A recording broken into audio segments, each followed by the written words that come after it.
Welcome back to The Explainer. Today, we're diving into a fascinating, universal, but honestly deeply misunderstood phenomenon, the lifespan gap. We all kind of know the basic trivia, right? On average, all over the world and throughout history, women tend to live longer than men. But we're not here to just state the obvious. The real question is why? What forces are actually creating this gap? Is it biology, workplace hazards, social roles, chronic stress? Well, as we're going to see today, it's not just one magic bullet. It's an entire interconnected system. Okay, let's dive into this. To build out a really wholesome mental model layer by layer, here's our agenda. We'll start with the lifespan gap system, move into biological starting trade-offs, then look at behavior and risk exposure, check out the accumulation of stress, and wrap it all up with a systems view of health. Number 1, the lifespan gap system. Time to move way past the simple trivia and look at the full picture. So think of this gap like a massive river delta. If you're looking at it from 30,000 feet, it just looks like one huge river flowing straight into the ocean.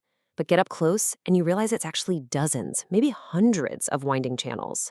The lifespan gap works the exact same way. It isn't driven by one single cause. It's actually a whole collection of small, sometimes completely invisible forces spread across our biology, our daily behaviors, and the structure of our society. All these separate, tiny channels are just subtly pushing in the exact same direction over the course of a lifetime. Moving to layer 2, biological starting trade-offs. This is the biological baseline we're actually born with. And this brilliantly illustrates the whole concept. Think of male and female bodies as vehicles that were meticulously engineered for completely different roads. The male biological baseline? It operates a lot like a high-performance sports car. It's totally optimized for explosive speed, rapid growth, and intense competition. Super powerful, for sure, but that intense physiological push causes a lot of fast wear and tear on the engine over time. The female baseline, on the other hand, operates more like a highly sturdy, ultra-reliable vehicle. It's optimized for continuous maintenance, long-term resilience, and bodily stability, primarily to successfully support the immense energetic demands of reproduction. Keep in mind, one isn't better than the other. They're simply biological trade-offs optimized for different evolutionary pressures. You see, one of the most important first principles in biology is that the physical body only has so many resources to go around. Energy spent on one job is energy you literally cannot spend on another. From day one, chromosomes and genes force a tough balancing act. Do you allocate energy toward building muscle, or do you conserve it? Do you respond aggressively to immediate external threats, or do you prioritize long-term tissue stability? Even the human immune system faces this exact dilemma. You often hear people casually say women have stronger immune systems, but a much more accurate scientific term is finely tuned. A highly reactive female immune system is absolutely fantastic at fighting off sudden infections, but if it gets too overactive, it can lead to chronic autoimmune issues. Again, it's all about these built-in systemic trade-offs. And managing all of these complex trade-offs, hormones. It's a super common mistake to think estrogen and testosterone are just there for reproduction. In reality, they are crucial, system-wide messengers. They basically act like a thermostat for the entire building.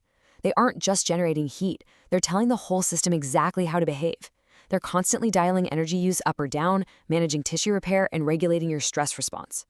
Ultimately, they determine exactly how fast your engine is going to run for the long haul. Let's hit layer 3, behavior and risk exposure.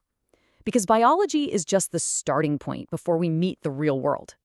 Now, what's really interesting about this slide is how it frames things. Imagine two hikers heading up a mountain. They start out with entirely different biological gear. Obviously, that starting baseline matters, but the specific trail they choose to walk, how steep and jagged the rocks are, whether a massive storm rolls in halfway through, those environmental factors are going to severely test that starting gear. The trail itself dictates who actually finishes the hike safely. So when we look at the actual trails men and women walk, very distinct risk patterns emerge. Take two hypothetical people, Noah and Maya. Noah, feeling the weight of societal expectations around toughness, is statistically pushed toward external, acute dangers, things like driving fast, intense physical confrontations, or heavy workplace hazards.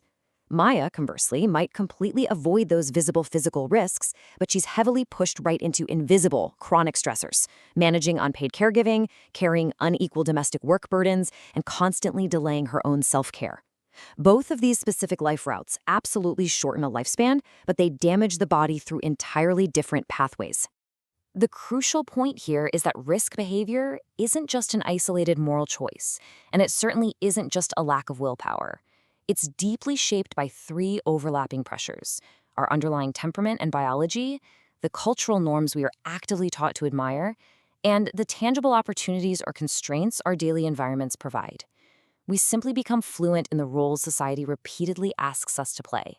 Which brings us to layer 4, the accumulation of stress. This is where we look at the hidden mechanism of time. If we look at a timeline of human life, the lifespan gap isn't always super obvious right out of the gate. In childhood, physical hazards are tightly controlled by watchful adults, so the mortality gap is pretty modest. But once we hit adolescence, independent behavior dramatically expands, and the paths really start to diverge. Teenagers start making their own choices. Then, by adulthood, intense occupational hazards, parenting stress, and substance use really begin to separate the trajectories. Year after year, those specific societal roles and behavioral risks heavily compound, steadily widening the lifespan gap. And a massive underlying driver of this compounding effect is chronic stress. To be clear, stress isn't just an abstract emotion or feeling overwhelmed on a busy Tuesday. It is a very real, whole-body biological load. It physically alters your blood pressure, suppresses your immune function, and completely wrecks your delicate sleep architecture. When stress becomes chronic, it is exactly like keeping a car engine idling way too high for hours on end. The machine might still move forward down the road, but your burning fuel much faster, and the structural wear and tear inside the engine increases exponentially. It acts like continuous drips of water, slowly but surely carving a hole right through solid stone over many, many years. And that brings us to the deepest first principle of this whole explainer. Whether the damage comes from a sudden acute risk or decades of invisible chronic stress, aging is simply the long-term result of damage accumulating faster than the body's imperfect repair process. The body works incredibly hard to fix things, but it never catches absolutely everything. What's left over, the unrepaired damage, is aging. Finally, layer 5, a systems view of health. Time to bring all these layers together into one complete picture. Let's move to the next slide and see how this builds into a complete, irreversible chain reaction. First, you have the body, the fundamental biological trade-offs we're born with. That sets the starting condition of our engine. Then comes behavior and exposure, which dictates exactly how hard that engine gets pushed and what harsh road conditions it faces every single day. That leads directly into repeated stress and finally accumulated damage over the decades. Small, seemingly invisible differences at each one of these connected links eventually compound into a massive, measurable difference at the very end of life. I want you to really take in this quote. Health is not just what a body is made of, it is what a body repeatedly has to endure.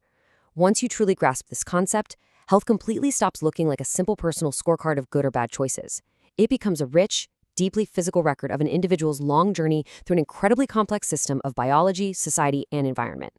So armed with this comprehensive systems view, the lifespan gap is no longer just a simple piece of trivia, right? You now fully understand the hidden machinery operating behind it. I want to leave you with this provocative thought to chew on. Take a look at your own life.